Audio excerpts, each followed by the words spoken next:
The waitress took care of an unknown elderly woman during the storm, and the lady saw her as the perfect wife for her billionaire son. Today, we're going to meet Claire and Nathaniel, two different worlds brought together by a storm. If you love fun and moving stories, go ahead and leave your like. Your support really helps our channel grow and bring more content like this. Claire Dawson held the tray with one hand and the diner door frame with the other, while the wind howled outside. The rain hammered the glass door with force. "Frank, are you sure this place isn't going to fly away?" Claire shouted over the noise, adjusting her apron stained with coffee and ketchup. From the back of the kitchen, a hoarse and irritated voice replied, "If it flies away, I'm going with it, and I'll finally get a decent vacation." Claire rolled her eyes. Frank Miller was in his early 60s, had the temperament of a grumpy bear, and zero patience for storms, complaining customers, or anything that interrupted his routine of grilling hamburgers in peace. But that night in Madison, Wisconsin, was far from an ordinary night. The storm had arrived without warning. The small roadside diner where Claire worked was running only on the emergency generator, which made a constant and irritating noise, as if it were complaining about the extra effort. The radio in the kitchen crackled between static and bad news. "Attention, residents of Madison and surrounding areas. All main roads are blocked due to flooding and fallen trees. Authorities recommend that no one leave their homes until further notice." Claire sighed and looked around. The diner was packed with stranded people, nervous and clearly not knowing what to do. "Folks, I know the situation isn't easy," Claire said loudly, forcing a smile. "But while you're here, I'll make sure nobody goes without hot coffee and apple pie." "Deal?" One of the truck drivers grumbled something that sounded like a thank you, but Claire pretended it was a warm compliment. She was about to go back to the kitchen when the diner door opened violently. The wind rushed in strong, knocking down napkins, making the plastic menus fly. And then Claire saw. Two figures came in together, fighting against the force of the wind. A tall man in a dark gray suit, completely soaked, was practically carrying an elderly woman by one arm.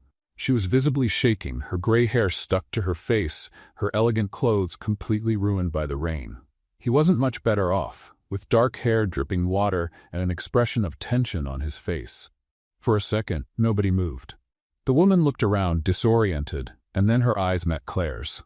"Please," the man said, his deep voice cutting through the noise of the storm. "She needs help." Claire didn't think twice. She crossed the diner in 3 long strides, took the woman by the other arm, and together they guided her to the nearest table before the door slammed again with a bang. It's okay.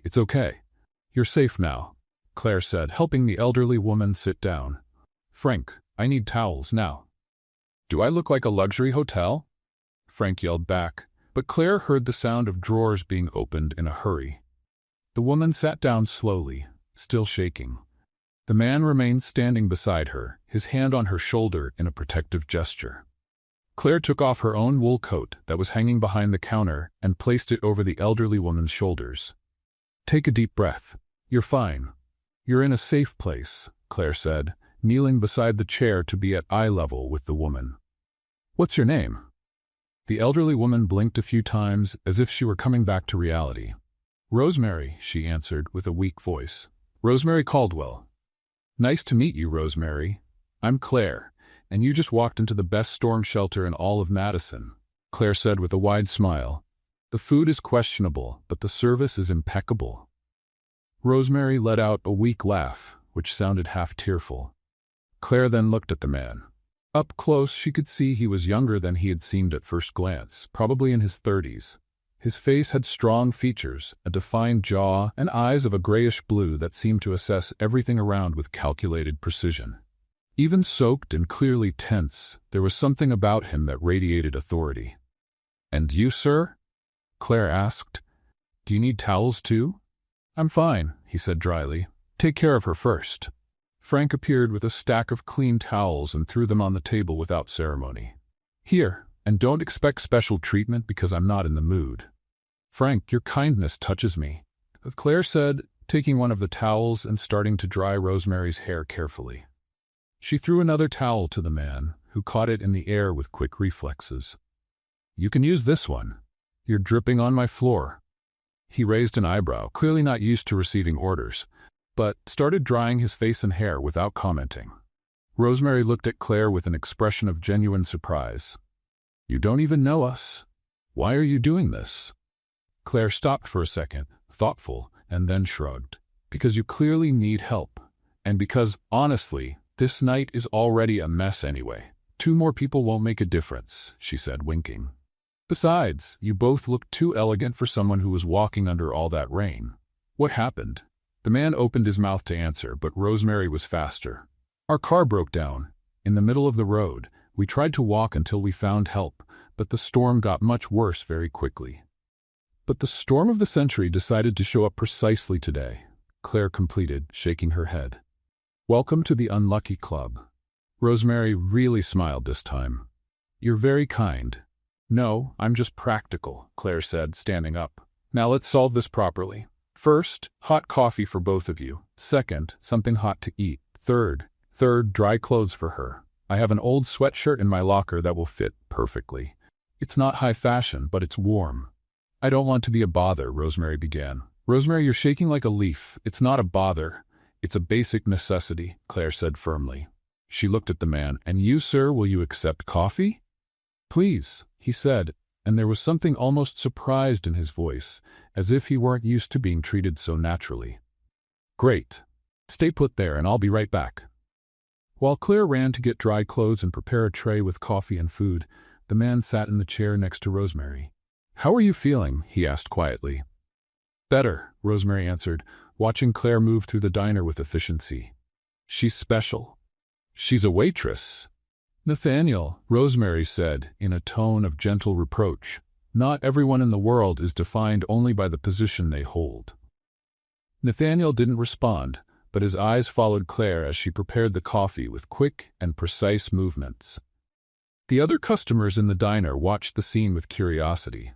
The elderly couple exchanged approving looks. One of the truck drivers murmured something about good people still existing, and the mother of the children smiled for the first time that night. When Claire came back with 2 steaming mugs of coffee and a gray hooded sweatshirt, sweatpants, and a pair of thick socks, she placed everything on the table with a smile. "Coffee first. Then you change clothes," she instructed Rosemary. "Bathroom is back there. Bring those wet clothes back and I'll put them to dry near the generator." Rosemary took the mug with both hands, absorbing the warmth, and took a long sip. "This is wonderful." "House secret. Cinnamon in the filter," Claire said, winking. Nathaniel took a sip of his own coffee and seemed genuinely surprised. "This is really very good." "You don't need to look so shocked," Claire joked. "We may be a roadside diner, but our coffee is serious." Rosemary exchanged an amused look with Nathaniel and stood up slowly. "I'm going to change. I'll be right back." When she walked away, Claire began collecting the wet towels. Nathaniel watched her in silence, and she could feel the weight of his gaze on her back. "Have you worked here long?" he asked suddenly. Claire turned around, surprised by the question. 3 years. "Why?" "Curiosity," he said, but there was something calculated in the way he studied her. "Well, if you're trying to figure out if I'm trustworthy enough to take care of your—" Claire hesitated, realizing she didn't know what the relationship between them was. "Sorry, what is she to you? Grandmother? Aunt?" "She's my mother," Nathaniel said. Claire blinked, surprised. "Really? You don't look much alike." "I took after my father more."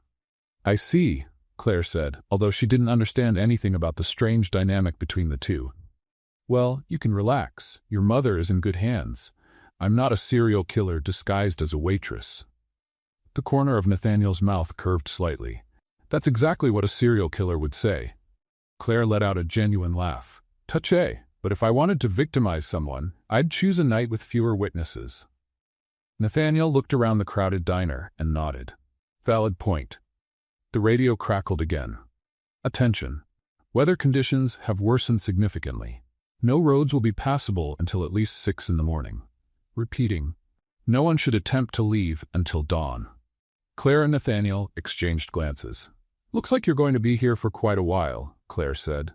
"It looks that way," Nathaniel replied, and for the first time, he seemed genuinely uncomfortable. 10 minutes later, Rosemary returned wearing the sweatsuit, which was too loose, but infinitely more comfortable.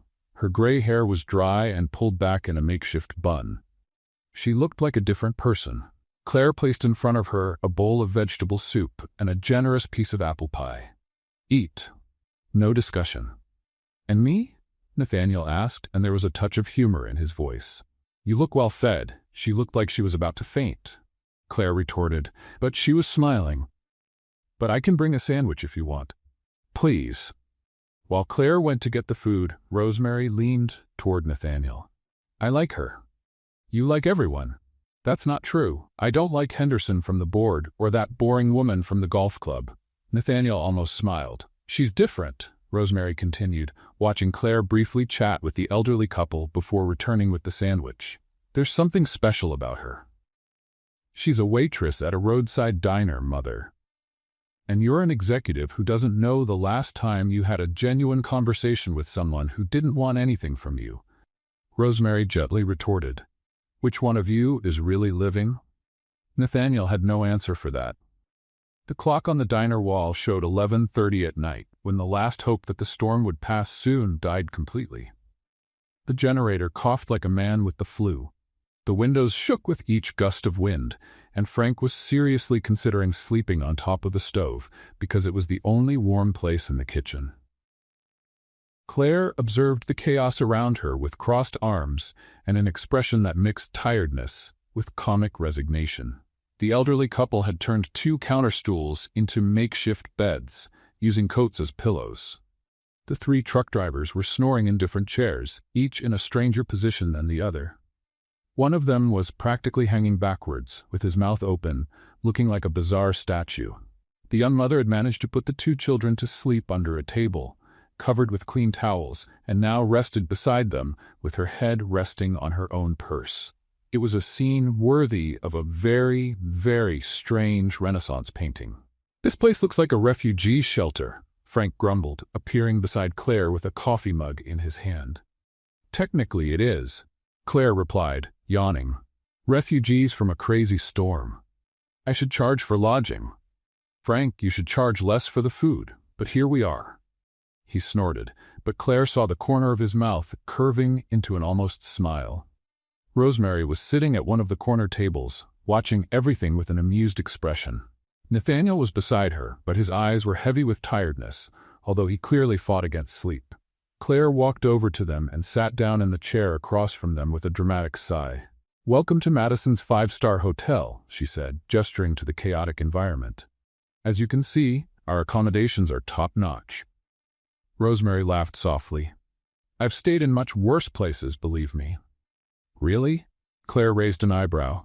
You seem like the type of person who frequents sophisticated establishments and hotels with French names. Appearances deceive, Rosemary said with a mischievous gleam in her eyes. I grew up on a farm in rural Iowa. I've slept in a barn, I've bathed with ice-cold well water, and I've eaten canned beans for an entire week. Claire blinked, surprised. Wait, you? On a farm?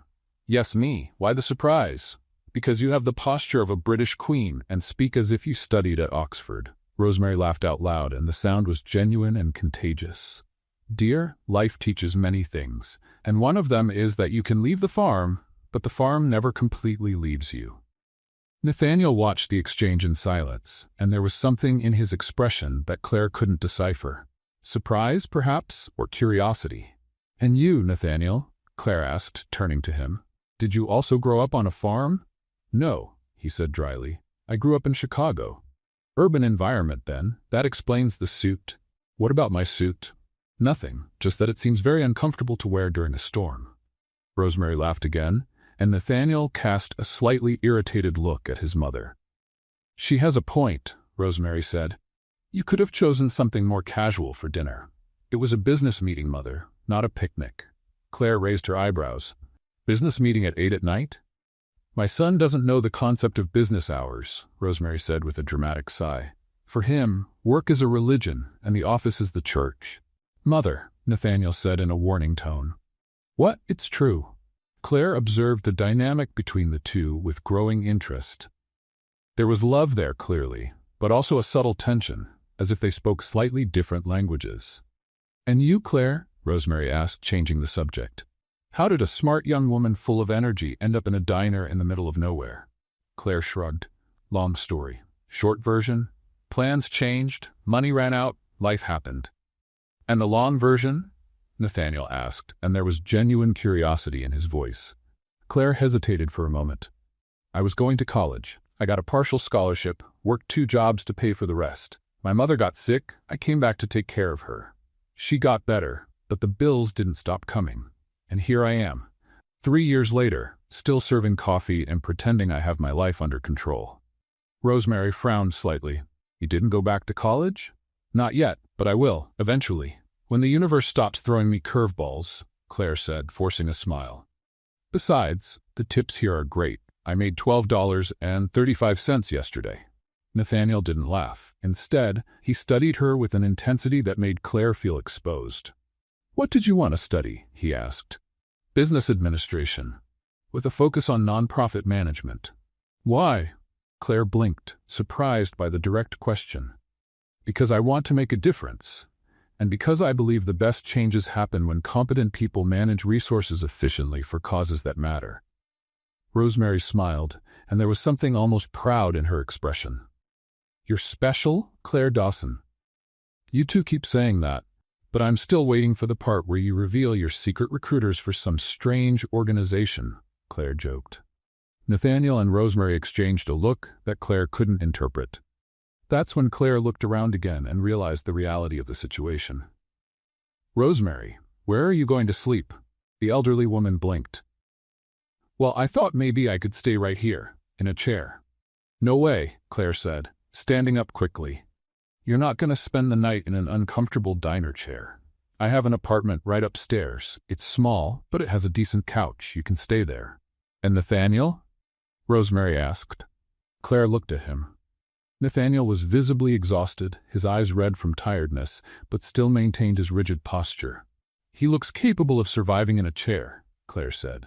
Besides, my apartment is tiny. There wouldn't be room for both. I'll be fine here, Nathaniel said, and there was something almost defensive in his voice. Are you sure? Rosemary asked, worried.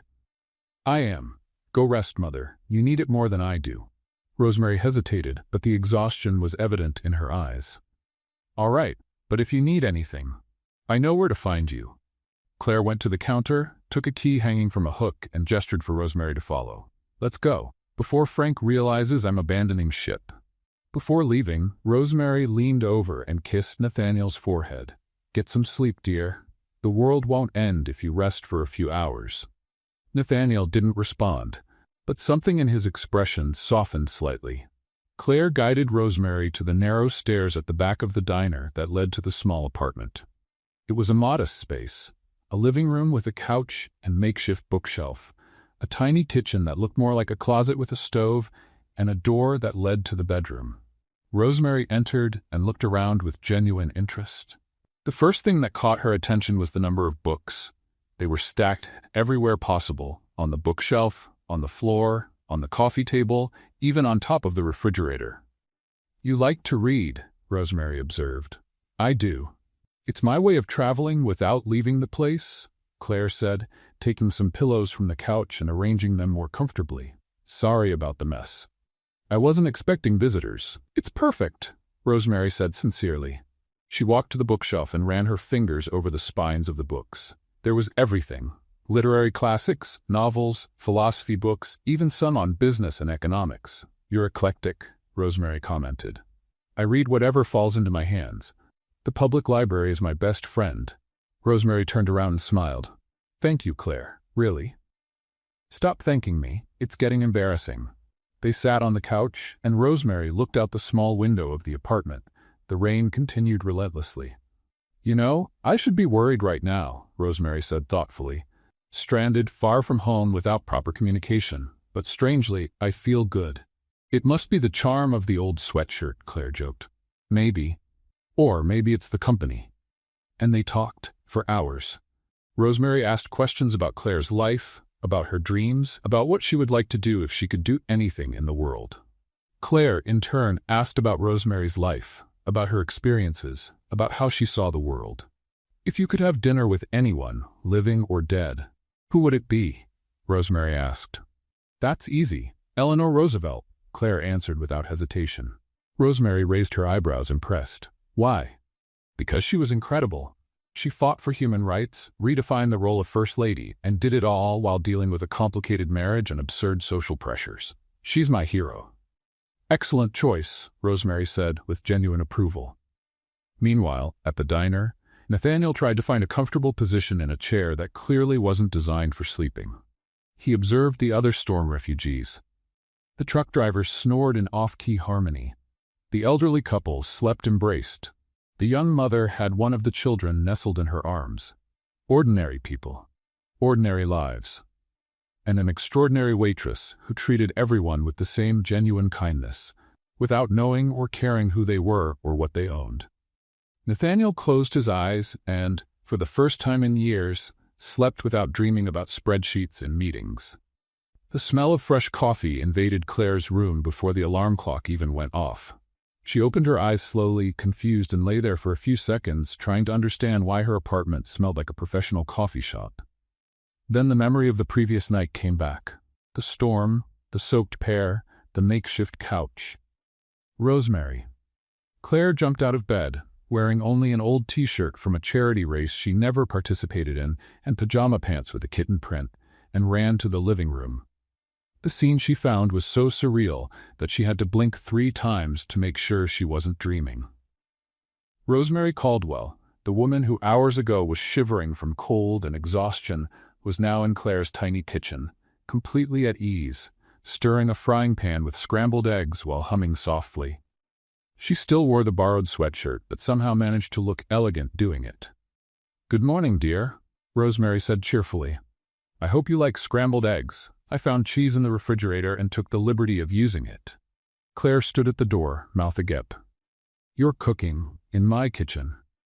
"Technically, I'm making breakfast to thank you for the hospitality," Rosemary corrected, serving the eggs on 2 plates. "Sit down, you look like someone who urgently needs caffeine." Claire obeyed automatically. "Rosemary, you didn't need to do this." "I know, but I wanted to." They sat down to eat, and Claire had to admit the eggs were delicious. "Where did you learn to cook like this?" she asked. "On the farm, remember?" Rosemary said with a smile. "My mother taught me before I could walk properly." "Your talents never stop surprising me. Dear, you haven't seen anything yet." At the diner, Nathaniel woke up with a sore neck and the certainty that he would never sleep in a plastic chair again for the rest of his life. He stretched slowly, blinking against the pale morning light coming through the windows. The storm had passed, leaving behind wet streets and a gray but calm sky. The other refugees were waking up too. The truck drivers complained about stiff necks, while Frank prepared fresh coffee in the kitchen, grumbling about how he was never going to let anyone sleep in his establishment again. Nathaniel looked around, confirming what he already knew.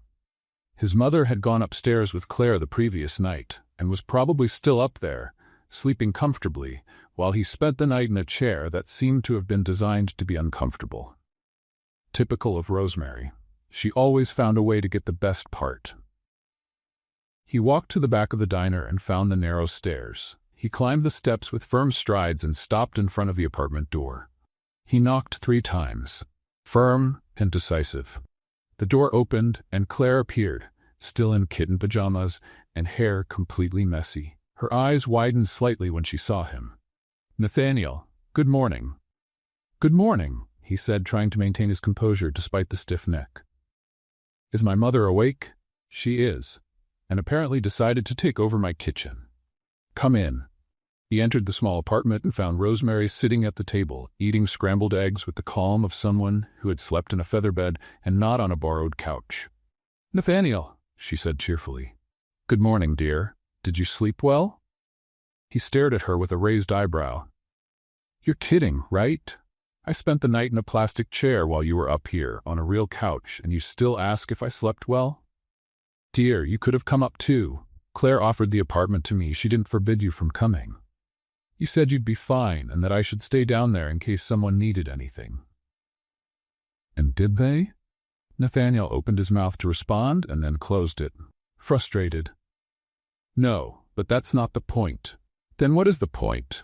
Rosemary asked innocently, taking a sip of coffee. Claire watched the exchange, trying to contain her laughter. The dynamic between mother and son was fascinating to watch. The point is that you left me down there while you slept comfortably up here. Nathaniel, you're a grown man and perfectly capable of making your own decisions. If you chose to stay in an uncomfortable chair instead of looking for a better alternative, it's not my fault. What alternative? The floor? There was an upholstered bench near the window. Claire offered, trying to be helpful. Nathaniel turned to her. It was occupied by the elderly couple.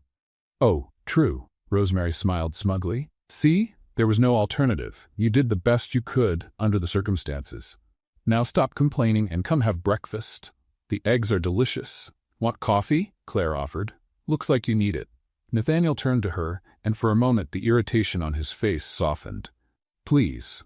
Claire poured a mug and handed it to him. Their fingers touched briefly in the exchange, and she felt a strange shiver run up her arm. Thank you, he said, and there was something different in his voice. Softer. You're welcome. Rosemary watched the two with a small, knowing smile. Nathaniel, sit down and have breakfast with us, she said. You're too tense for someone who just woke up. I have a meeting in 3 hours, he said, and you'll get there on time. The storm has passed, the roads are clearing, but first, you're going to eat something decent. Nathaniel looked at his mother, then at Claire, and then sighed. All right, but only 10 minutes. He sat at the table and Claire placed a plate of eggs in front of him without asking. Your mother made them, she explained. They're really good. Nathaniel took a forkful and seemed genuinely surprised. This is very good. I know, Rosemary said smugly. I didn't build an empire by being mediocre at anything. Claire almost choked on her coffee. Wait, empire? Rosemary cast a mischievous look at Nathaniel. Oh, you didn't tell her? It didn't come up, Nathaniel said, visibly uncomfortable. Tell me what? Claire asked, looking from one to the other. Rosemary smiled. Dear, I'm Rosemary Caldwell. I founded Caldwell Technologies 40 years ago, and Nathaniel here is the current CEO. The silence that followed was deafening. Claire looked at Nathaniel with new eyes. Caldwell Technologies. The company that manufactured half of the country's electronic devices. The company that was constantly in the news. The company that was worth an incalculable fortune. And then she looked at her own tiny apartment with old furniture, books stacked on the floor, and a refrigerator that made strange noises. Oh, was all she managed to say. Claire, Nathaniel began, but she interrupted him. You're a billionaire. Technically, yes. And you didn't think it was relevant to mention that? You didn't ask. Claire let out an incredulous laugh. I served coffee to a billionaire in a chipped mug and offered a ham sandwich. It was a very good sandwich, Nathaniel said, and there was a trace of humor in his voice. This isn't funny. It's a little funny. Claire stood up abruptly, crossing her arms. Look, I don't know what your game is, but I treated you and your mother like normal people, because that's what you seemed to be. People who needed help. If I had known I was dealing with... With what? Nathaniel asked, and there was something challenging in his tone. With rich people? Billionaires? Would you have treated us differently? Claire opened her mouth to respond and then closed it. Because the truth was yes. She probably would have been more formal, more distant, more conscious of every word and gesture, and that realization bothered her deeply. Rosemary stood up and held Claire's hands firmly. Dear, that's why we didn't say anything, because for the first time in a long time, someone treated us like human beings, not like walking wallets or business connections. You took care of me because I needed it, not because you expected something in return. Claire felt the lump in her throat tighten. That doesn't change the fact that you lied. We omitted, Rosemary corrected gently. It's not the same thing. It seems like the same thing to me. Nathaniel stood up too. Claire, I understand if you're upset, but my mother is right. What you did for her last night was genuine, and that's rare. Claire looked at him, studying his face. He seemed different now. Less tense, less formal, almost human. Why does this matter to you? She asked. Because, he hesitated as if choosing his words carefully, because I spend my life surrounded by people who want something from me. And you were the first person in a long time who didn't want anything. Who simply helped because you could. The silence stretched between them. Rosemary watched the exchange with a smile that Claire couldn't decipher. "We need to go," Nathaniel said finally. "I have the meeting." But he took a card from his pocket and placed it on the table. "If you need anything, call." Claire looked at the card. Nathaniel Caldwell, CEO, Caldwell Technologies. "I don't need charity," she said. "It's not charity. It's gratitude," he replied. "There's a difference." Rosemary approached and hugged Claire tightly. "Thank you for everything, dear. I'll come back to visit. I promise." Claire returned the hug, feeling strangely emotional. "It was a pleasure, Rosemary. Really." They both said goodbye and went down the stairs. Claire stood at the door, watching them until they disappeared from sight. She picked up the card from the table and stared at it for a long moment. Then, instead of throwing it away, she put it in the drawer of the nightstand. Not because she planned to call, but because, somehow, that crazy night had meant something. And Claire had the feeling that this wasn't the end of the story, but rather the beginning of something she couldn't yet understand. 5 days after the storm, Claire was cleaning the same table for the third time just to have something to do when the doorbells rang. She didn't even look up. It was probably Mr. Peterson coming to get his usual black coffee and complain about municipal taxes for 20 minutes straight. "Welcome to," Claire began automatically, and then froze. Rosemary Caldwell was standing at the diner entrance, wearing a beige blazer and elegant pants set, with a silk scarf around her neck and huge sunglasses that made her look like a movie star from the 50s. She was holding a very elegant leather purse, and she was smiling as if she had just won the lottery. "Surprise!" Rosemary said cheerfully, opening her arms. Frank, who was frying bacon in the kitchen, appeared at the service window with the spatula in his hand and an expression of deep distrust. "Who's that?" he asked loudly, without any social filter. "Frank, manners," Claire hissed, before turning to Rosemary with a bewildered smile. "Rosemary, what are you doing here?" "I came to visit, of course," Rosemary replied, walking to the counter as if she owned the place. "I said I'd come back, didn't I?" "Yes, but I thought you were being polite," Claire admitted. "Dear, I never say things I don't intend to follow through on," Rosemary said, sitting on one of the swivel stools and spinning like a child. "This is fun." Frank looked at Claire with an expression that clearly said, "Who's this crazy woman?" Claire just shrugged, equally lost. "Okay, so, you want coffee? Pie? A reasonable explanation for being here?" "All of the above," Rosemary answered, taking off her sunglasses. "And I want to get to know this charming establishment better. You know, during the storm I was so disoriented that I barely paid attention." "Charming is a generous word," Frank grumbled, returning to the grill. "Don't be modest," Rosemary said loudly in his direction. "This place has personality, character, history. It has a leak in the ceiling and a refrigerator that makes strange noises. But okay," Claire murmured, pouring coffee for Rosemary. What started as a quick visit turned into an entire afternoon. Rosemary didn't just stay, she settled in. She talked to every customer who came in, asking questions about their lives as if they were old friends. She praised Frank's cherry pie until he finally smiled, albeit reluctantly. She even helped Claire serve some tables, insisting she wanted to experience waitress life. "Rosemary, you don't need to do this," Claire said, laughing, when the elderly woman almost dropped an entire tray of milkshakes.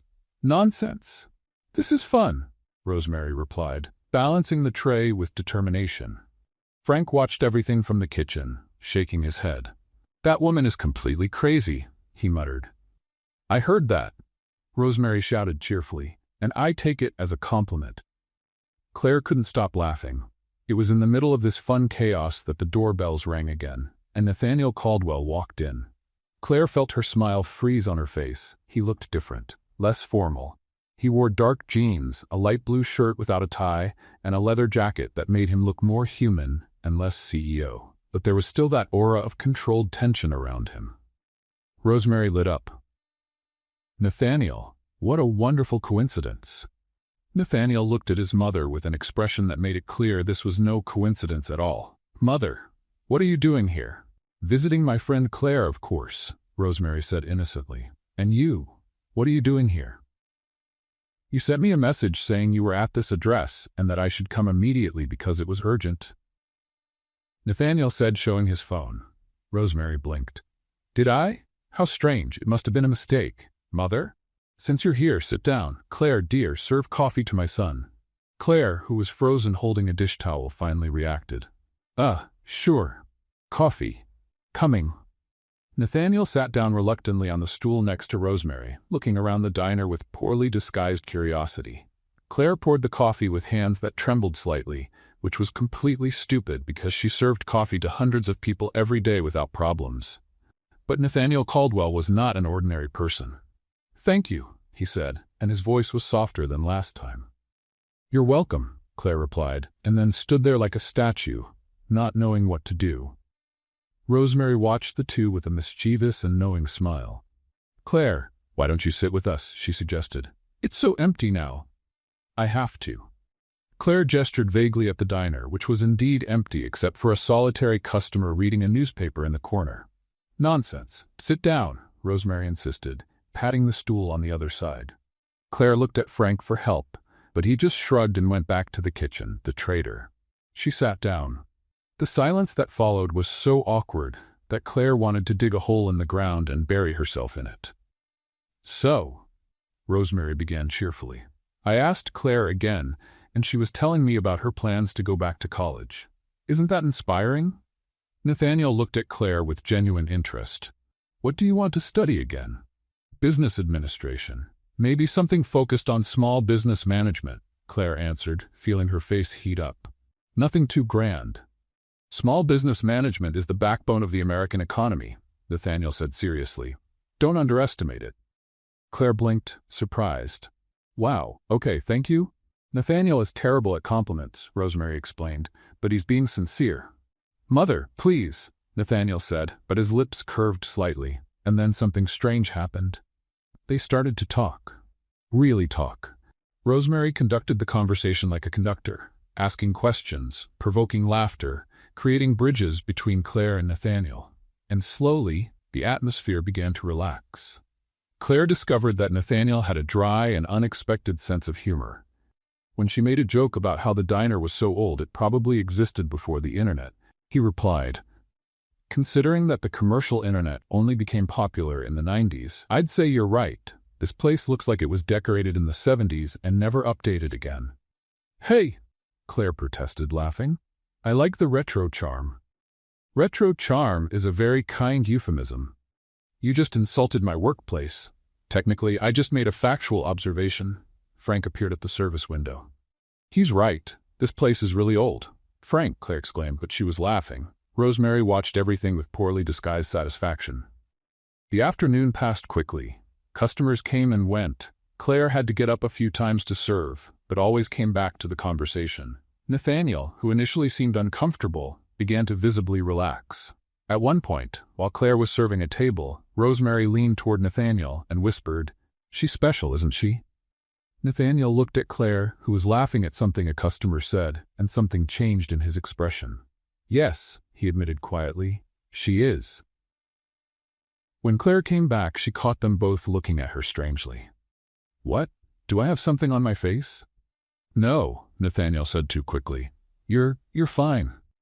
Rosemary could barely hide her laughter. That's when two men in suits entered the diner, talking loudly. "Caldwell Technologies is expanding again. I read it in the newspaper today. That billionaire CEO is a genius." Claire felt her stomach sink. She looked at Nathaniel, who suddenly looked uncomfortable. And then everything fell into place. She already knew he was a CEO. Rosemary had mentioned it, but hearing strangers talk about his wealth, about his empire, made it all real in a way it hadn't been before. Claire stood up abruptly. "I need to check something in the kitchen," she said, and left before anyone could respond. Frank found her leaning against the freezer, breathing deeply. "Are you okay?" "I'm completely ridiculous," Claire murmured.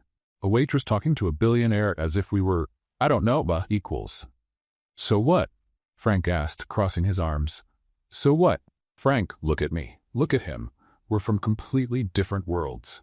"Different worlds don't mean you're worth less," Frank said with surprising firmness. "Hold your head up, girl. You saved his mother during a storm. That's worth a lot." Claire looked at Frank, surprised by the unexpected wisdom. But when she returned to the counter, her smile was forced. Nathaniel noticed immediately. And for the first time since they met, An invisible barrier rose between them.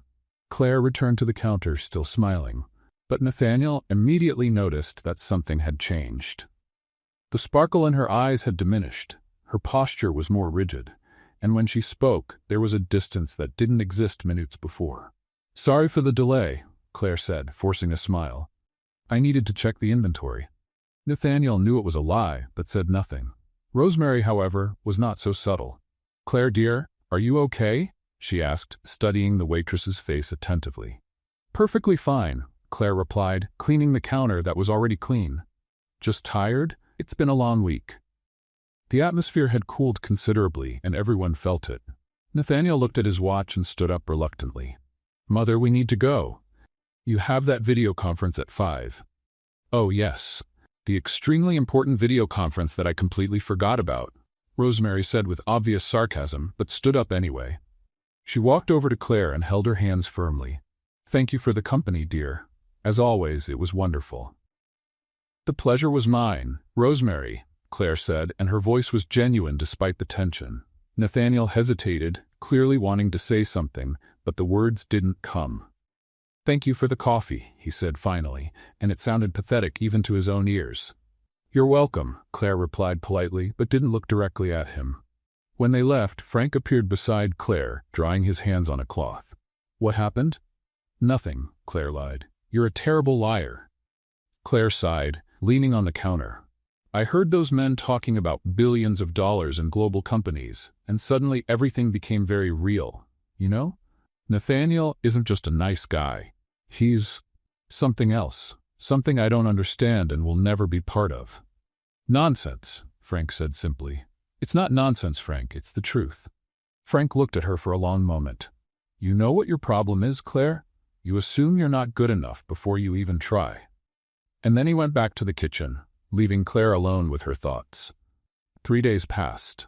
Rosemary didn't return to the diner. Nathaniel didn't show up, and Claire tried to convince herself she was relieved. It was on a rainy Tuesday, while Claire was reorganizing ketchup bottles out of pure lack of things to do, that her phone vibrated. Unknown number. "Would you like to have coffee with me?" Outside the diner. "Nathaniel." Claire looked at the screen for a full 30 seconds, completely motionless. Frank, who was peeling potatoes with the patience of someone losing a fight, noticed her expression. "Who died?" "Nobody, I think," Claire replied, still processing. "Nathaniel Caldwell just invited me for coffee." Frank stopped peeling and looked at her with a raised eyebrow. "The billionaire? That's the one." "And are you going?" Claire opened her mouth, closed it, opened it again. "I don't know." Was that a question or an answer? "Both." Claire threw the cloth in the sink. "Frank, this is completely outside my reality. Why would he invite me? Maybe because he likes you?" "Don't be absurd." "You're the one being absurd," Frank retorted, going back to the potatoes. "The man is clearly interested. Anyone with eyes can see it." Claire looked at her phone again, her heart beating irregularly. And then, against all her good sense, she typed. "Claire, okay, when?" The response came in less than 10 seconds. "Today at 3 p.m., I know a place." Claire took a deep breath. "All right, send me the address." When the address arrived, Claire needed to sit down. It was a boutique coffee shop in downtown Madison that she only knew because she passed by it sometimes. The kind of place where a coffee cost $8 and came with latte art. "I'm gonna need better clothes," she murmured. Frank snorted. "You're perfect just the way you are." "Frank, I work in a diner. My clothes smell like fryer grease." "Then take a shower." Claire rolled her eyes, but the advice was valid. 3 hours later, she was standing in front of the coffee shop, wearing her best jeans, a moss green blouse she saved for special occasions, and trying not to look completely terrified. Nathaniel was already there, sitting near the window, looking at his phone with a concentrated expression. He wore a white shirt with rolled-up sleeves and black dress pants. He looked like he'd stepped out of a business magazine. Claire almost turned around, but then he looked up, saw her through the glass, and smiled. And that smile made her momentarily forget how to walk. She went in, the doorbell announcing her arrival. "Claire," Nathaniel said, standing up immediately. "You came." "You seem surprised," Claire replied, sitting in the chair across from him. "Not surprised, just relieved," Nathaniel admitted, and there was something vulnerable in his voice. A waiter appeared almost instantly, all professional smiles. "What will you have today?" "An Americano, please," Nathaniel said. "A cappuccino," Claire ordered, and then hesitated. "The small one." "You can order the large," Nathaniel offered. "I'm paying. I know you're paying. But I want the small one," Claire replied, looking directly at him. Nathaniel blinked, surprised, and then smiled. "All right, small it is then." When the waiter walked away, a strange silence settled in. Claire looked around. The coffee shop was beautiful. Hanging plants, soft lighting, light wood furniture. There was a couple in the corner whispering romantically. 3 women laughing at a larger table. A man alone working on a laptop. Everyone seemed perfectly at ease. Claire felt like an imposter. "So," Nathaniel began and then stopped. "So," Claire echoed. More silence. And then both spoke at the same time. "Why did you invite me?" "I wanted to thank you." They stopped, laughed nervously. "You first," Nathaniel offered. "I was going to ask why you invited me for coffee." Claire said honestly, "Because this is kind of strange, isn't it?" Nathaniel ran his hand through his hair, clearly uncomfortable. "I wanted to get to know you better. Outside the diner, without my mother orchestrating everything as if we were in a theater play." Claire couldn't help but laugh. "She's pretty obvious, isn't she?" "Extremely," Nathaniel agreed, and there was relief in his voice. "Sorry about that. She has good intentions, but zero subtlety." "I like her," Claire said sincerely. "She's fun." "Fun is a generous word," Nathaniel murmured, but he was smiling. The coffees arrived. Claire took a sip and closed her eyes for a second. "Okay, I understand why this coffee costs $8, she admitted. "Wait, how much?" Nathaniel seemed genuinely shocked. $8 for the small one." He looked at his own coffee as if seeing it for the first time. "I really have no idea how much things cost, do I?" "Apparently not," Claire said, but she was smiling. "In your world, coffee probably appears magically whenever you need it." "Pretty much. At the office, it's unlimited and free. I just drink it. Never thought about the price. Must be nice to live like that." Nathaniel looked at her, and there was something serious in his eyes. "Sometimes it's lonely." The raw honesty of the statement caught Claire off guard. "What do you mean?" "You never know if people like you or your bank account," Nathaniel said simply. "It becomes hard to trust." Claire processed that for a moment. "That must be horrible." "It is," he admitted. "That's why my mother was so impressed with you. You helped her without having any idea who she was, without wanting anything in return." "I just did what any decent person would do." "Exactly," Nathaniel said. "And that's the difference." They talked for over an hour, and surprisingly, the conversation flowed. Nathaniel asked questions about her life, about her dreams, about what made her happy. Claire found herself talking about things she rarely shared, about wanting to go back to college, about the fear of being stuck at the diner forever. Nathaniel, in turn, talked about the pressure of leading a giant company, about endless meetings in different cities, about traveling so much that sometimes he woke up without remembering where he was. "Last week I had meetings in Seattle on Monday, Dallas on Tuesday, and Boston on Wednesday," he said, stirring his coffee. "I got home on Thursday and literally forgot if I had fed my fish." "You have a fish?" "Had. Now I have an empty aquarium and a lot of guilt." Claire laughed so hard she almost spilled her cappuccino. "You just admitted fish negligence to a stranger?" "You're not a stranger," Nathaniel said, and there was sincerity in his voice. "Not anymore." Claire felt her face heat up. That's when Nathaniel's phone vibrated insistently on the table. He looked at the screen and sighed. "Sorry. It's from work. I need to answer quickly." "That's fine," Claire said. Nathaniel stood up and walked near the door, speaking quietly. Claire sat observing the coffee shop, feeling a strange mix of happiness and discomfort. That's when a voice startled her. "You must be Claire." She turned abruptly.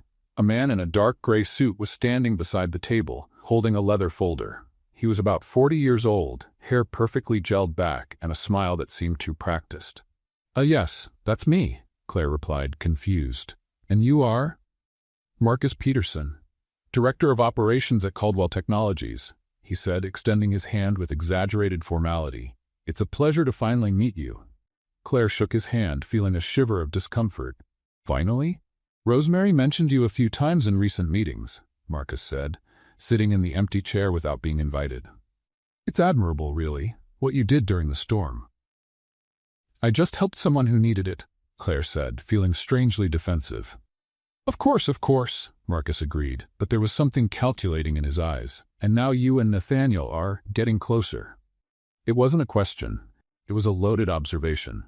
We're just having coffee, Claire replied coldly. Yes, coffee, Marcus repeated, as if the word had another meaning. It's interesting how connections can arise from the most unexpected circumstances, don't you think? Claire frowned. What exactly are you trying to say? Nothing much, Marcus said, smiling in a way that didn't reach his eyes. Just that Madison is a small town, and the Caldwell family is, well, quite well known. People notice things. They talk. There was a subtle threat in his words. I don't know what you're implying, but I didn't like it, Claire said directly. Marcus raised his hands in a gesture of surrender. No implications, just friendly advice. Nathaniel's world is complicated, full of expectations and responsibilities that someone from the outside might not fully understand. Claire felt as if she'd been slapped. Someone from the outside, she repeated slowly. No offense, Marcus said quickly, but the offense had already been made. I just think it's important to have clarity about certain differences. Before Claire could respond, Nathaniel returned, putting away his phone. Marcus, he said, and his voice was icy. What are you doing here? Casual encounter, Marcus said, standing up smoothly. I stopped by for coffee and happened to recognize you. Took the opportunity to meet your friend. The pause before friend was deliberate and cruel. How convenient, Nathaniel said, clearly not believing it. If you don't mind, we're in the middle of a conversation. Of course, Marcus said, picking up his folder. It was a pleasure, Claire. I'm sure we'll see each other again. And then he left, leaving a heavy silence. Nathaniel sat down, observing Claire with concern. What did he say to you? Nothing important, Claire lied, but her voice was tense. Claire, really, it was nothing, she interrupted, grabbing her purse. Look, I need to go. Frank must be needing help at the diner. You barely finished your coffee, Nathaniel protested. I know, sorry, I just need to go, Claire said, standing up. Nathaniel stood up too, visibly worried. Did I say something wrong?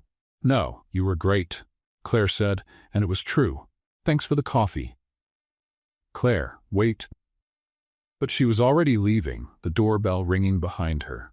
Nathaniel stood there, watching her leave through the window with a growing feeling that something precious was slipping through his fingers. And Marcus Peterson, sitting in his car across the street, watched it all with a satisfied smile. The seeds of doubt had been planted. Marcus Peterson entered Nathaniel's office without knocking, carrying a folder and an expression of concern too rehearsed to be genuine.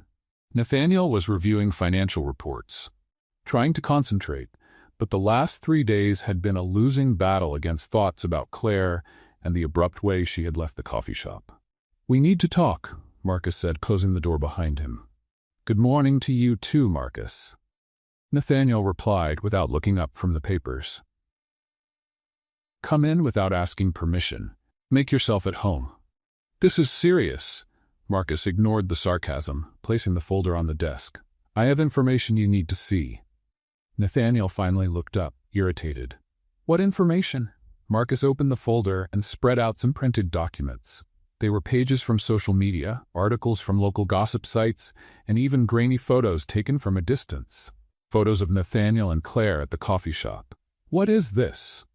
Nathaniel asked, his voice dangerously low. Your date with the waitress became a topic, Marcus said, pointing to one of the articles. Look at this headline. Billionaire heir of Caldwell Technologies seen with local diner employee. Romance or opportunity? Nathaniel felt anger rising. You're bringing me internet gossip? It's not just gossip, Marcus insisted. People are asking questions. Shareholders are noticing. Your personal life affects the company's image, Nathaniel. You know that. My personal life is none of your business. It becomes my business when it affects the business, Marcus retorted. Look, I'm not saying she's a bad person, but you need to consider appearances. A waitress with no background, no connections, suddenly close to the Caldwell family? People will speculate. Speculate what, exactly? Marcus shrugged, but his eyes were calculating. That maybe she sees an opportunity. You're an obvious target, Nathaniel. Rich, single, influential. It wouldn't be the first time someone tried to get close out of interest. Nathaniel fell silent, processing. And in that silence, the seed of doubt began to germinate. 2 days later, Rosemary marched into her son's office with the determination of someone about to declare war. "Nathaniel James Caldwell," she said, and the use of his full name was always a bad sign. "What's going on?" Nathaniel was signing contracts, but stopped immediately. "Good morning, Mother. I'm happy to see you too." "Don't joke with me," Rosemary said, sitting in the chair across from him and crossing her arms. "You canceled lunch with Claire yesterday." Without a decent explanation. "I had a last-minute meeting." "Horrible lie," Rosemary cut him off. "I checked your schedule. You were free." Nathaniel sighed. "Mother, it's complicated." "Complicated how?" "People are talking, making assumptions about Claire and me, and I need to be careful with." "With what?" Rosemary asked, her voice becoming dangerously calm. "With being happy? With meeting someone genuine for the first time in years? With protecting the company?" Nathaniel said firmly. Rosemary looked at him for a long moment and then shook her head with disappointment. "You're listening to Marcus Peterson, aren't you?" Nathaniel's silence was answer enough. "My son," Rosemary said, standing up. "I built this company from scratch. I faced men who tried to bring me down in every possible way. And you know how I survived? By trusting my instinct, not corporate politicians like Marcus. Marcus is protecting the company's interests." "Marcus is protecting his own interests," Rosemary cut him off. "And if you can't see that, then I failed as a mother." And then she left, leaving Nathaniel alone with his confused thoughts. Meanwhile, at the diner, Claire was having a terrible week. Frank immediately noticed something was wrong. Claire was quieter, her smile was forced, and she had dropped 3 plates in 2 days, which was completely out of the ordinary. "Okay, spill it," Frank said while she cleaned up spilled coffee for the 3rd time that morning. "There's nothing to spill," Claire replied, scrubbing the counter with unnecessary violence. "You're murdering that counter. Something's wrong." Claire stopped, put down the cloth, and sighed. "Nathaniel canceled our lunch yesterday. He sent a message saying something last minute came up. No further explanation. And nothing. It's just strange. Since that meeting at the coffee shop, he's been different, more distant, like he's pulling away on purpose." Frank crossed his arms, thoughtful. "Maybe he really did have an emergency?" "Maybe," Claire said, but didn't believe it. "Or maybe that Marcus was right. Maybe I really am from too different a world, and Nathaniel finally realized it." "Or maybe you're inventing problems that don't exist," Frank retorted. "Claire, you have the terrible habit of assuming the worst." "It's not assuming when it's obvious, Frank." Before Frank could respond, the doorbells rang. But it wasn't Nathaniel. It was Rosemary. And she looked extremely determined. "Claire, dear," Rosemary said, walking directly to the counter. "We need to talk." Claire blinked, surprised. "Rosemary, what are you doing here?" "Saving my son from his own stupidity," Rosemary replied, sitting on one of the swivel stools. "And possibly also saving you from overthinking." Frank appeared with coffee without being asked. "This is going to be good," he murmured, handing the mug to Rosemary. "Thank you, Frank. You're a treasure," Rosemary said, taking a sip. "Now, Claire, my son is being a complete fool." Okay?" Claire didn't know how to respond. "He's listening to the wrong people, asking the wrong questions, and basically sabotaging his own happiness," Rosemary continued. "And I came here to tell you that you shouldn't give up on him yet." "I'm not giving up on anyone," Claire protested. There's nothing to give up on." Rosemary gave a knowing smile. "Dear, I wasn't born yesterday. I see how you two look at each other, and I also see my son fighting against his own heart because of fear." "Fear of what?" "Of trusting. Of being used. Of making the wrong decision," Rosemary said simply. "When you grow up in his world, everyone wants something from you. It's hard to believe that someone can like you just for who you are." Claire felt a tightness in her chest. "I never wanted anything from him." "I know, and deep down, he knows it too," Rosemary said, taking Claire's hand. "But sometimes people need time to remember what really matters." Frank, who was pretending to wash dishes but clearly listening to everything, decided to intervene. Translation: "The boy is scared and is acting like a fool." "Exactly," Rosemary agreed, smiling. Claire didn't know whether to laugh or cry. In the following days, Nathaniel and Claire barely spoke. he sent a few short messages. She responded politely, but the emotional distance grew like an abyss. Frank made sarcastic comments about soap opera drama, which at least brought some smiles from Claire. And while all this was happening, Marcus Peterson worked quietly behind the scenes. He planted doubts in meetings, made subtle comments about personal distractions affecting professional focus, prepared documents for a bigger move within the company. Rosemary watched it all with growing concern, knowing that checkmate was approaching. And then, on a rainy Thursday, Claire's phone rang. It was Nathaniel, but he wasn't calling to schedule coffee. He was canceling the dinner they had planned for Friday without a real explanation. Claire listened to the vague excuse, thanked him politely, and hung up. And for the first time since she met Nathaniel Caldwell, she allowed herself to cry. Meanwhile, at the Caldwell Technologies office, Marcus smiled at his own reflection in the window. Everything was going exactly as planned. Nathaniel was signing the 10th contract of the morning when he realized he hadn't read any of them. His mind was elsewhere, specifically, stuck on the memory of the hurt tone in Claire's voice when he canceled dinner for the 3rd time in 2 weeks. Marcus entered the office without warning, as he had developed the terrible habit of doing. "We have a problem," he announced, throwing a stack of reports on Nathaniel's desk. "Good morning, Marcus. What a pleasure to see you." "Yes, you may come in," Nathaniel said with tired sarcasm. "I'm not joking," Marcus insisted, pointing to the numbers. "The investors are uneasy. They think you're distracted." Nathaniel looked at the reports. They were financial projections, but something seemed wrong. "These numbers don't match what the finance department gave me last week." "Because the situation changed," Marcus said quickly, "and it needs your full attention. I can't lead alone if your head is somewhere else." There was a subtle threat there. Nathaniel closed his eyes, feeling the weight of the world on his shoulders. "I'm here. Focused." "Great," Marcus said, smiling, "because we need to make important decisions, today." Meanwhile, at the diner, Rosemary was executing her own mission. She came in like an elegant hurricane, dragging Claire by the hand before the waitress could protest. "Rosemary, what are you doing?" Claire asked as she was practically kidnapped to a corner table. "Intervention," Rosemary declared, sitting down and gesturing for Claire to do the same. "Sit, now."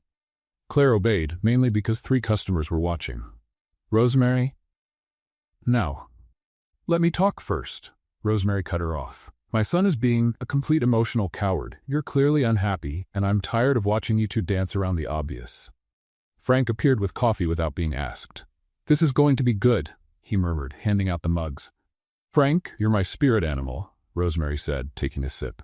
"Now, Claire, when was the last time you really talked to Nathaniel?" "We talk." 3-word text messages don't count, Claire sighed. "He's busy, Rosemary. Important work, responsibilities. I understand." "Nonsense," Rosemary said without beating around the bush. "He's hiding." "From me?" "From himself," Rosemary corrected. "Nathaniel inherited my intelligence and business sense, but unfortunately, he also inherited his father's tendency to self-sabotage when things get emotionally complicated." "I don't know what you want me to do," Claire admitted, feeling her eyes burn. "Every time I try to get closer, he pulls back. It's like trying to hug an ice statue."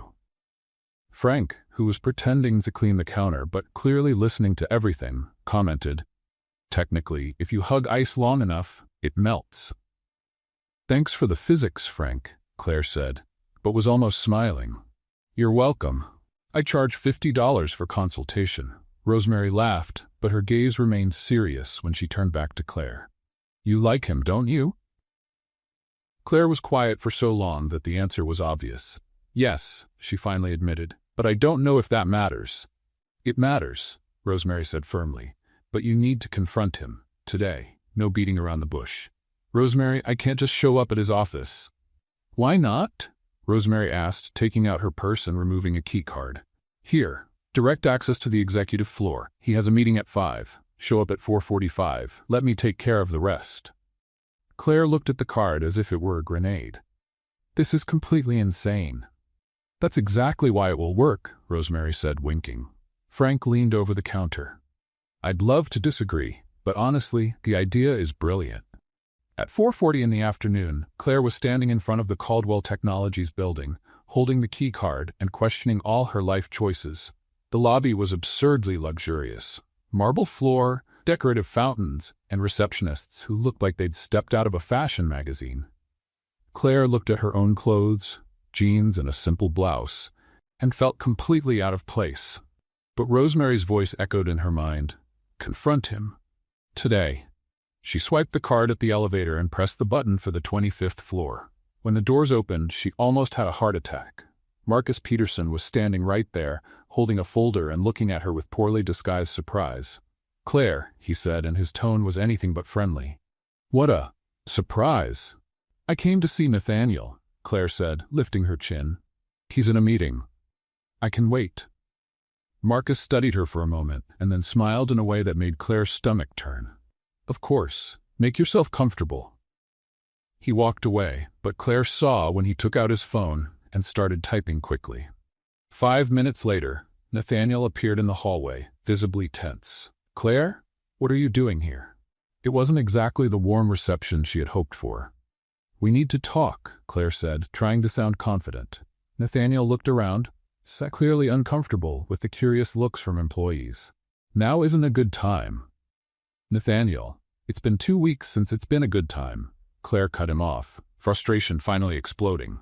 You avoid me, cancel meetings, barely respond to messages. If you changed your mind about whatever is happening between us, just say it. The hallway became deathly silent. Several employees stopped pretending they weren't listening. Nathaniel ran his hand through his hair, visibly conflicted. Claire, it's complicated. Stop saying that, Claire exploded. Everything is complicated for you. Work, family, even having coffee. But you know what shouldn't be complicated? Being honest with someone. Nathaniel opened his mouth, but nothing came out, and in that painful silence, Claire had her answer. All right, she said quietly, feeling tears threaten. I understand. Claire, wait. No, she cut him off, backing away. You don't need to. You made it clear. She turned and walked quickly to the elevator, ignoring Nathaniel calling her name. When the elevator doors closed, she finally let the tears fall. Nathaniel stood in the hallway, surrounded by embarrassed employees, feeling as if he had just lost something precious. Marcus watched from afar, satisfied. Later that night, Rosemary entered Nathaniel's apartment without warning, using the emergency key he always forgot she had. Mother, I'm not in the mood. I don't care, Rosemary said, throwing her purse on the couch. You just made the biggest mistake of your life, and we're going to talk about it. I don't want to talk. And I don't care what you want, Rosemary retorted. Claire showed up at your office today, vulnerable, brave, honest, and you dismissed her like she was an inconvenient meeting. Nathaniel closed his eyes. I was confused. Marcus said, Rosemary repeated with disdain. Nathaniel, when are you going to stop letting mediocre men dictate your life? It's not that simple. It's exactly that simple, Rosemary cut him off. You're afraid. Afraid to trust, afraid to make mistakes, afraid to be happy. And you know what that fear is doing? Destroying the best thing that's happened to you in years. Nathaniel sank into the couch, putting his head in his hands. What if she's really only interested in the money? What if Marcus is right? Rosemary sat beside him and held his face firmly, forcing him to look at her. Son, Claire took care of me during a storm without having any idea who I was. She could have called the authorities and gone on with her night, but she didn't. She gave me food, clothes, and her own apartment, without asking for anything, without expecting a reward. Tears began to stream down Nathaniel's face. I ruined everything, didn't I? Yes, Rosemary said honestly. But there's still time to fix it, if you have the courage. Meanwhile, at the diner, Claire was throwing practically all her clothes into an old suitcase. Frank watched from the apartment doorway. Are you sure about this? I need a few days away, Frank, Claire said without looking at him. I can't stand being here right now. And where are you going? My cousin lives in Chicago. I'm going to visit her. Clear my head. Frank sighed. For how long? Claire finally stopped and looked at him. I don't know. Maybe forever. And as she closed the suitcase, Marcus Peterson finally executed his decisive move at Caldwell Technologies. A move that would change everything. Claire's suitcase sat against the apartment wall for 3 days before she finally admitted to herself that she wasn't going to Chicago. Not because she didn't want to, but because running away seemed too cowardly. Instead, she did something worse. Buried everything in work. Frank noticed the change immediately. Claire was more efficient, faster, and infinitely more sarcastic. "Your coffee, Mr. Peterson," she told a regular customer, placing the mug in front of him with a smile that didn't reach her eyes. "Served with all the genuine joy I can muster on this wonderful morning." The customer blinked, confused. Frank appeared beside her as soon as the man left. "You're scaring the customers." "I'm being efficient," Claire corrected, cleaning the counter with unnecessary violence. "You're being aggressively polite. It's disturbing." "Great, it matches my mood." Frank sighed but didn't insist. He knew Claire well enough to know when to give space. The problem was that space wasn't helping. Every time the doorbells rang, Claire automatically looked, and every time it wasn't Nathaniel, something inside her died a little more. He hadn't shown up at the diner in 6 days. 6 days since the disaster at the office. 6 days of unanswered messages. 6 days of deafening silence. "He's not coming?" Claire murmured to herself, pouring coffee into an already full mug and spilling it on the table. "Oh, for heaven's sake," Frank grumbled, throwing a cloth to her. "Go home, take the day off. You're a mess." "I'm fine." "You're far from fine. And you're starting to get dangerous around hot liquids." Claire was about to protest when her phone vibrated. An event notification on the calendar that she didn't even remember adding. Annual Caldwell Technologies Charity Gala, today at 7 p.m. Rosemary had added it months ago, when things were still different. Claire looked at the notification for a long moment, and then deleted it. She definitely wasn't going. At 7:15 in the evening, Claire was standing in front of the Grand Madison Hotel, wearing the only semi-decent dress she owned and wondering why she had come. The answer was simple and pathetic. A part of her still hoped that seeing him again would change something. The hotel lobby was intimidating. Crystal chandeliers, people in tuxedos and designer dresses, and a level of wealth that made Claire feel like she had entered the wrong place. She almost turned around 3 times before finally going in. The main ballroom was even worse.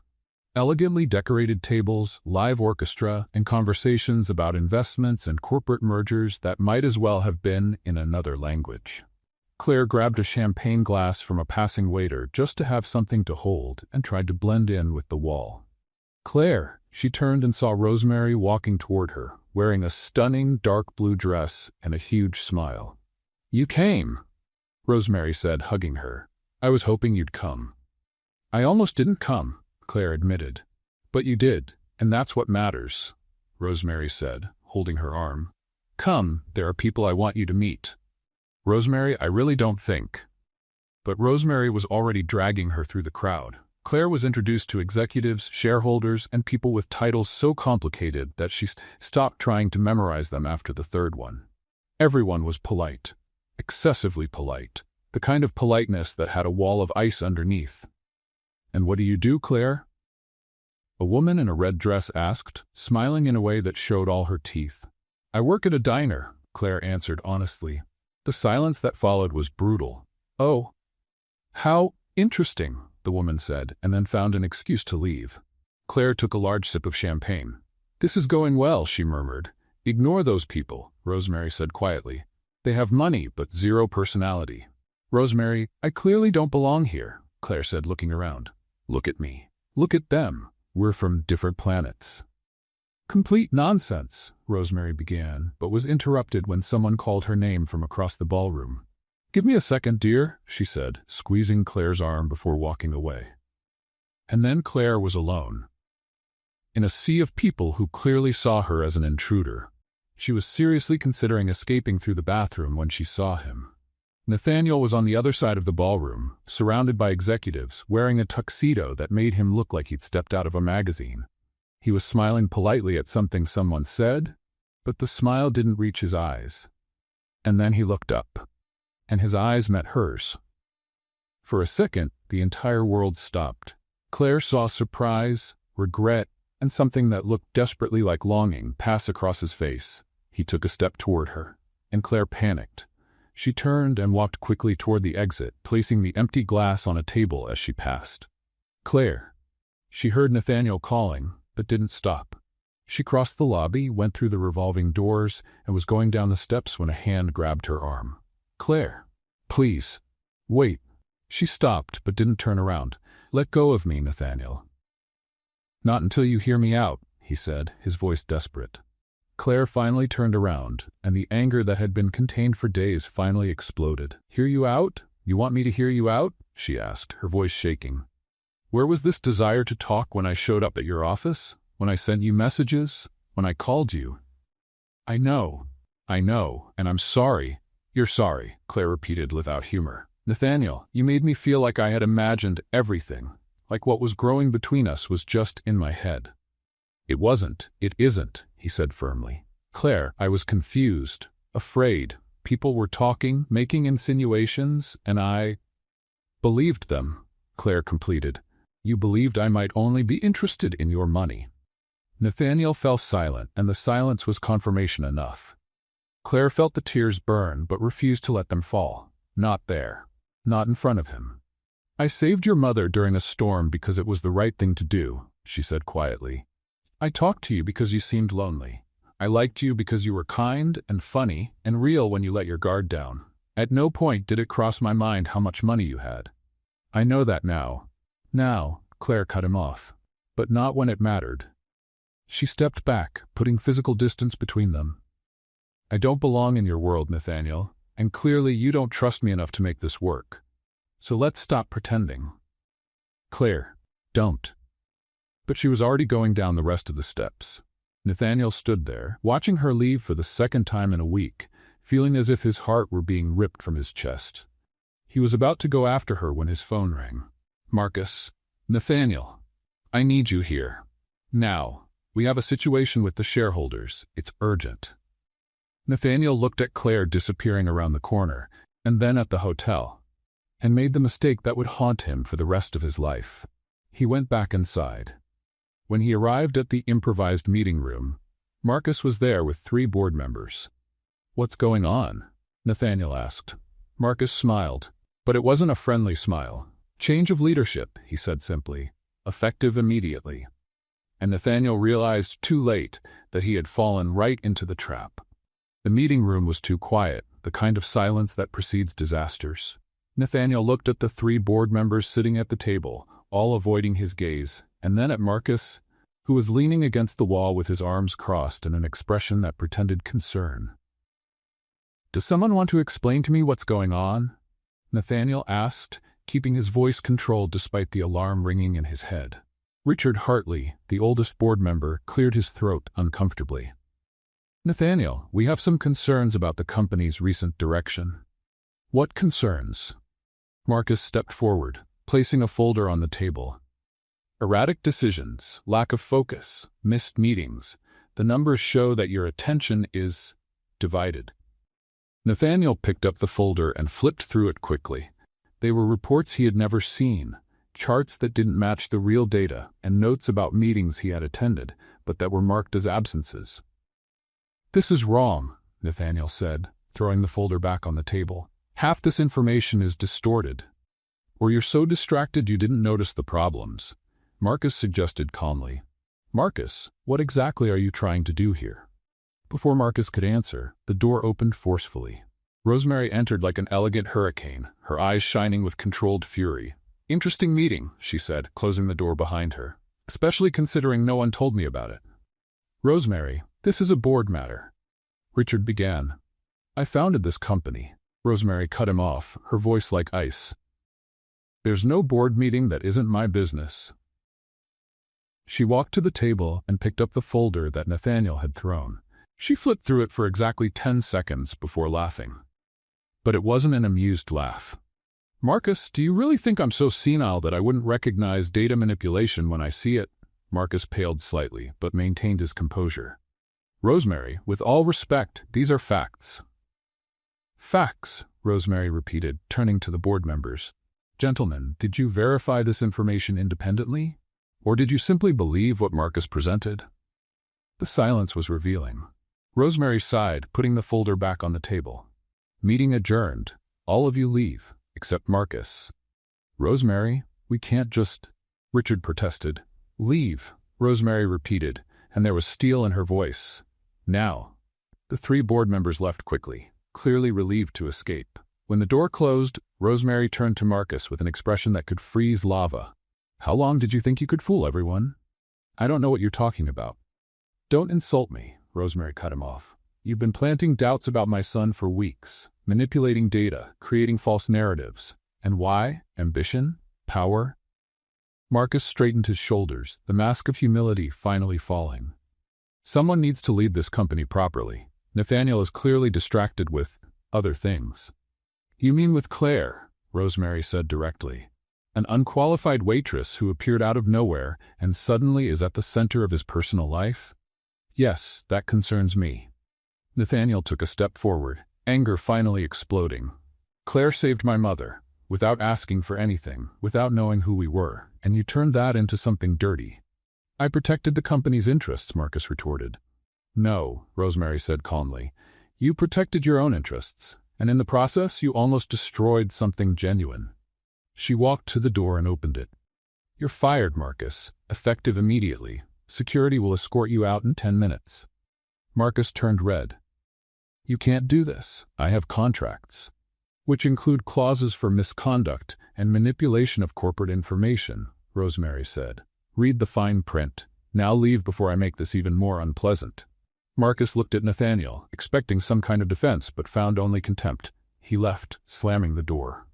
Rosemary sighed deeply and sat in one of the chairs, suddenly looking tired. Mother, Nathaniel began. You ruined everything with Claire, Rosemary said without beating around the bush.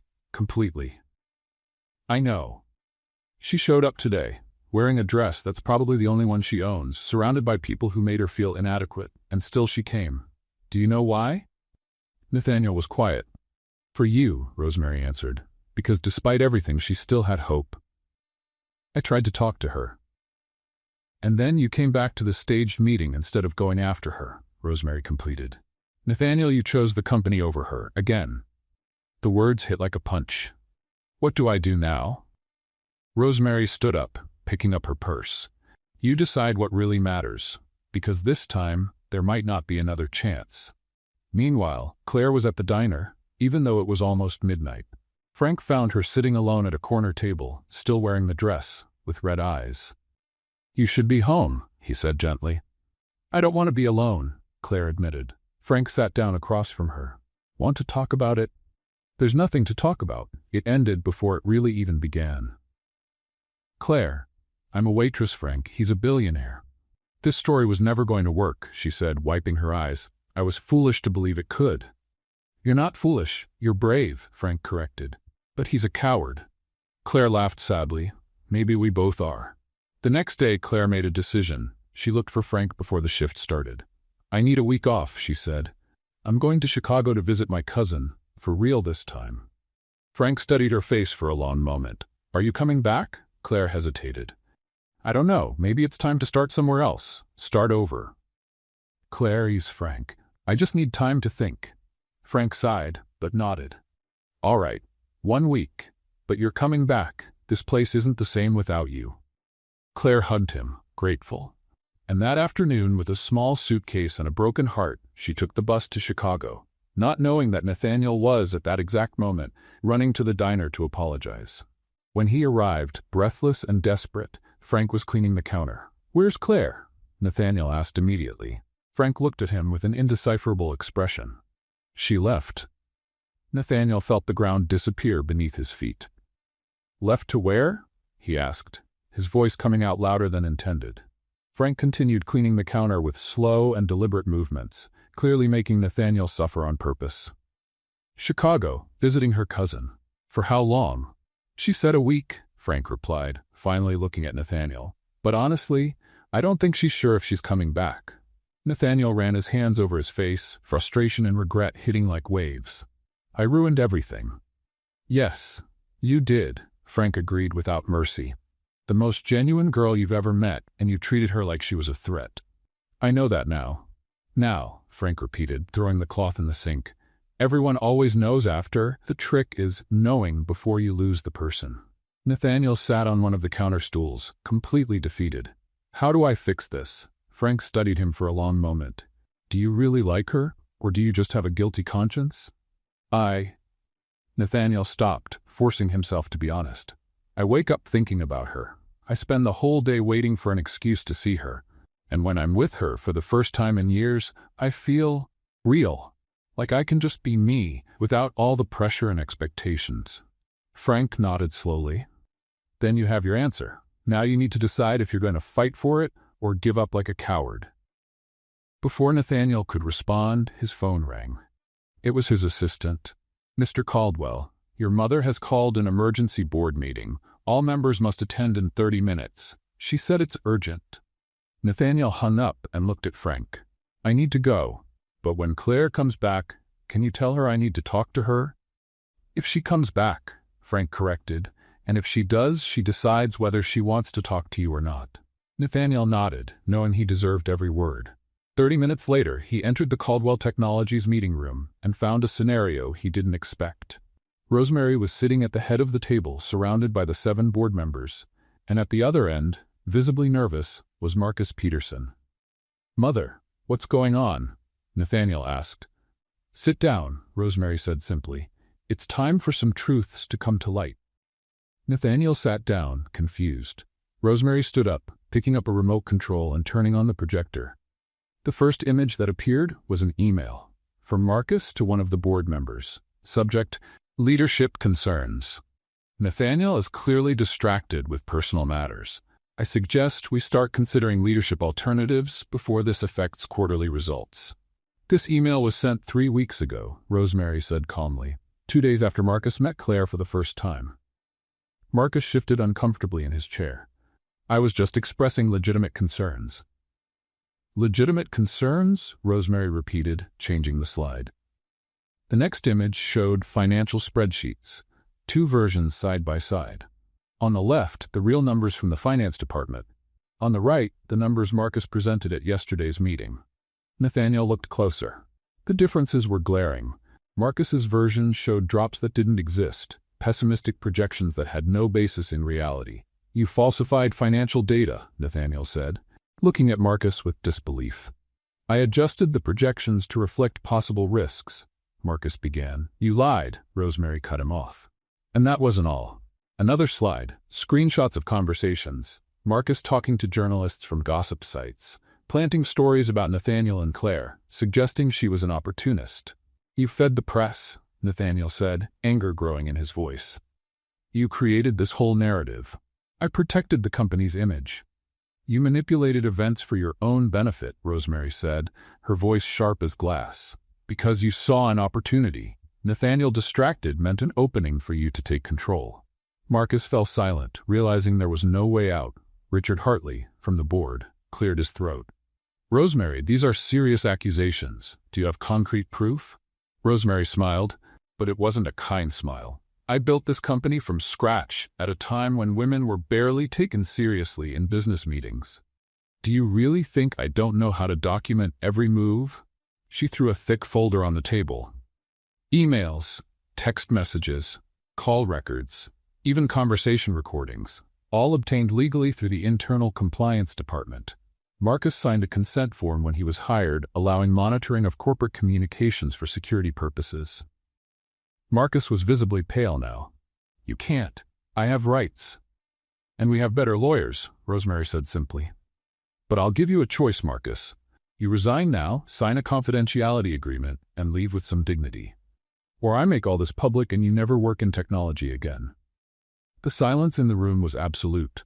Marcus looked around, seeking support, but all the board members avoided his gaze. I resign, he said finally, his voice barely coming out. Excellent, Rosemary said, pushing documents toward him. Sign here. Security will escort you to your office to collect personal belongings. You have 15 minutes. Marcus signed with trembling hands and left, escorted by 2 security guards who appeared magically at the door. When he was gone, Rosemary turned to the board members. Does anyone else have concerns about my son's leadership? Silence. Excellent. Meeting adjourned. Everyone left quickly, except Nathaniel. He stayed seated, processing everything that had just happened. Mother, why didn't you tell me you were investigating? Because you needed to see for yourself, Rosemary said, sitting beside him. You needed to understand that not everyone has good intentions. But you also needed to learn that not all distrust is justified. Claire never wanted anything from me, Nathaniel said quietly, and I treated her like she was the same as people like Marcus. Yes, you did, Rosemary agreed, and now she's gone. Nathaniel looked at his mother, the pain evident in his eyes. How do I fix this? Rosemary held her son's face with both hands, forcing him to look at her. You go to Chicago, you knock on her door, and you beg for forgiveness. Without pride, without excuses, just raw honesty. What if she doesn't forgive me? Then you accept it, Rosemary said simply. But at least you tried. At least you fought. And sometimes, son, fighting is already half the victory. Nathaniel nodded, determination finally replacing doubt. He stood up, kissed his mother's forehead, and left. Rosemary remained alone in the meeting room, looking out the window at the city below. Don't mess it up this time, she murmured to herself. And then she picked up her phone and called Frank. He's going after her, Rosemary said when Frank answered. On the other end of the line, Frank gave a hoarse laugh. About time. That boy is slower than frozen molasses. Will you give him the cousin's address? Only if he deserves it, Frank said. I'm going to test him first. Frank, you're very shrewd. Thank you. I take it as a compliment. Rosemary laughed and hung up. In Chicago, Claire was sitting in her cousin's tiny apartment, looking out the window at the rain that was starting to fall, and wondering if it would ever stop hurting. The rain in Chicago was different from Madison's, but equally relentless. Claire was looking out the window of her cousin's tiny apartment when the doorbell rang. It was 8 o'clock on a Friday night, and she definitely wasn't expecting visitors. I'll get it, her cousin Jessica shouted from the kitchen. Claire heard the door open, and then a strange silence. Claire? Jessica called, with a tone that mixed surprise and amusement.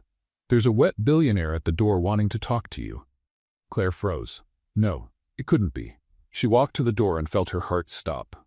Nathaniel Caldwell was standing in the cramped hallway of the building, completely soaked by the rain, hair stuck to his forehead, wearing jeans and a leather jacket that dripped water on the cheap linoleum floor. He looked completely out of place, and completely desperate. Hi, he said, his voice hoarse. Claire was speechless. Jessica looked between the two and then gave a huge smile. Okay, I'm going. Anywhere that's not here, she said, grabbing her purse and practically running down the stairs. Claire and Nathaniel were alone. How did you find me? Claire finally asked. Frank? Nathaniel admitted. But he only gave me the address after making me promise I wouldn't mess up again. And he threatened to hit me with a spatula if I made you cry. Despite everything, Claire felt her lips curve slightly. That sounds exactly like Frank. Can I come in? Nathaniel asked, or at least stop making a puddle in the hallway? Claire hesitated but stepped aside, letting him pass. Jessica's apartment was tiny. Living room, kitchen, and bedroom, all together, wasn't the size of Nathaniel's closet, but it was clean, cozy, and full of plants. Nathaniel stood in the middle of the room, dripping, visibly uncomfortable. Wait here, Claire said, going to the bathroom and coming back with a towel. You're soaked. I came straight from the airport, Nathaniel explained, drying his face. I didn't even stop to get a proper coat. Why? Because I needed to see you, he said simply, before it was too late. Claire crossed her arms, protecting herself. Nathaniel, let me talk, please, he cut her off. I rehearsed this the entire flight, and if I don't say it now, I'll forget everything. Claire nodded, leaning against the wall. Nathaniel took a deep breath. I ruined everything. Completely. You came into my life like this force of nature, genuine and real, and I panicked. Because in my world, nobody is genuine. Everyone wants something.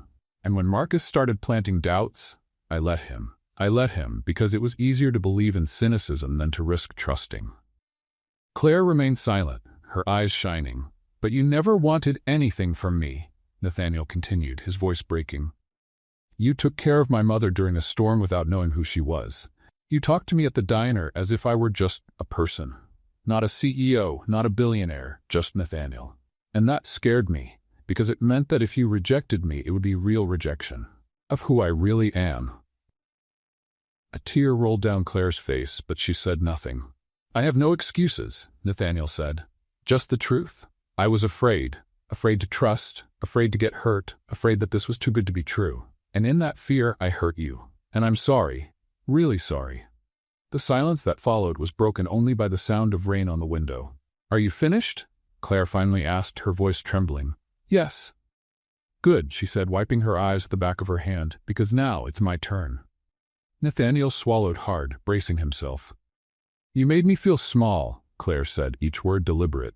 Every time you canceled a meeting, every time you became distant, every silence told me I wasn't enough, that I didn't belong, and the worst part, I started to believe it. Claire? No, you talked, now I talk, she cut him off. I'm not rich. I don't have connections. I work at a diner serving coffee for $7 an hour plus tips, but I have dignity and worth, and I deserve to be treated better than I was. You deserved it, Nathaniel agreed, his voice broken, and I failed completely. Claire took a deep breath, trying to compose herself. Why are you here, Nathaniel? Really? Because I love you, he said so simply that it took the air from her lungs. And I had to lose you to realize it. I'm not asking you to forgive me now, or to trust me again. I'm just asking for a chance. A single chance to prove I can be better, that I can be the man you deserve. Claire looked at him for a long moment, and then asked the question that really mattered. What about Marcus, and the work pressures, and all the people in your world who will question why you're with a waitress? Marcus was fired, Nathaniel said. My mother completely exposed him. And as for the rest, to hell with them, all of them. Because none of that matters if I don't have you. You can't just say these things and expect that. I know, Nathaniel interrupted her. I know words aren't enough, so I'll prove it. With time, with actions, with everything I have, just give me the chance. Claire closed her eyes, feeling the weight of the decision. When she opened them again, there was a tired determination in them. If we do this, we have to do it right. No games, no masks, no you running away when things get difficult. No running away, Nathaniel promised. And I keep my life, my job, my friends, my independence. I'm not going to be an accessory in your world. I would never ask that. And you need to trust me, really, because if you doubt me again, if you make me feel like this again, it's over. Forever. I trust you, Nathaniel said firmly, and I'll spend every day proving it. Claire studied him for one more endless moment, and then finally took a small step forward. Okay? Okay? Nathaniel repeated, barely believing it. Okay, let's try, Claire said. Slowly. One day at a time. And if you mess up, I'll fix it, Nathaniel promised, or die trying. And then, for the first time in weeks, Claire smiled. Really smiled. You're being dramatic. I'm in love, Nathaniel corrected. It comes with the package, Claire laughed, and the sound was like music. Nathaniel took a step forward, hesitant. Can I hug you? Or is it too soon? You're dripping on the floor, Claire pointed out. Is that a no? That's an observation, Claire said, but opened her arms. Nathaniel pulled her into a tight hug, not caring that he was wet, not caring about anything except the fact that she was there, giving him another chance. Thank you, he whispered against her hair. Don't make me regret it, Claire whispered back. Never. 3 weeks later, Claire was at the diner when Rosemary came in with a smile that could light up an entire city. So, Rosemary said, sitting at the counter, I heard my son is officially dating. Claire felt her face heat up. Does he tell you everything? Dear, I'm his mother. I know everything, Rosemary said, taking the coffee mug Claire poured. And I'm absolutely delighted. Frank appeared from the kitchen. Great, now we're going to have a billionaire here every week. Frank, be nice, Claire said, but she was smiling. I'm always nice, Frank retorted. I just said he has to pay the bill like everyone else. I completely agree, Nathaniel said, coming in and making Claire jump in surprise. She hadn't heard the doorbells. He kissed her quickly, casual and natural, as if they had done it 1,000 times. Hi, he said, smiling. Hi, Claire replied, feeling butterflies in her stomach. Okay, this is too sweet for me, Frank grumbled. I'm going to the kitchen before I develop diabetes, Rosemary laughed. Frank, you're a secret romantic. I'm nothing of the sort. I'm a realist who accepts that sometimes good things happen, he said, but he was smiling. Nathaniel sat next to his mother, completely comfortable in the simple diner environment. In the following months, they built something real. Nathaniel learned to turn off his phone during dates. Claire learned to accept help when she needed it. Rosemary became a constant presence, creating hilarious situations by trying to force romantic moments. And Frank?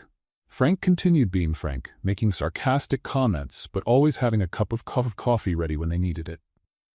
It wasn't perfect. They had arguments, difficult moments, complicated adjustments, but it was real. The following spring, while Claire served coffee and Nathaniel worked on his laptop at a corner table, Rosemary looked out the window and smiled.